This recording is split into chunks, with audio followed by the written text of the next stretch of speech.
धेरै दिनपछि मिठो पानीपुरी खाएँ। Hello guys, welcome back to my channel. धेरै दिनपछि फेरि मैले नयाँ ब्लग लिएर आएको छु। आजको ब्लग चाहिँ एकदमै मजाको छ, किनकि म चाहिँ आज चटपटे खानको लागि एकदमै मिठो चटपटे बनाउने दिदीको पसलतिर आएको छु।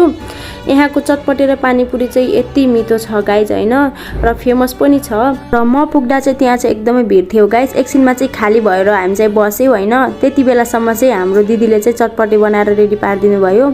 अनि यो चटपटे चाहिँ यति मिठो देखिएको थियो गाइज होइन, र खानामा पनि यति मिठो थियो। मेरो आजले टेस्ट गर्नुभयो।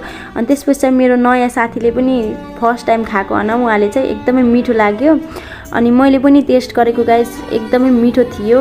यदि तपाईँहरूलाई चाहिँ गिलो चटपटे मनपर्छ भने चाहिँ यहीँ आउन सक्नुहुन्छ गाइज होइन। अनि त्यसपछि चाहिँ मेरो फेभरेट पानीपुरी आयो। यसको त म के कुरा गरौँ गाइज, यो ठाउँको चाहिँ मेरो फेभरेट नै हो यो होइन।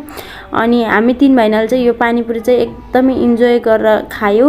यदि हजुरलाई पनि चिसो पानीपुरी मनपर्छ भने चाहिँ यो ठाउँमा जान सक्नुहुन्छ।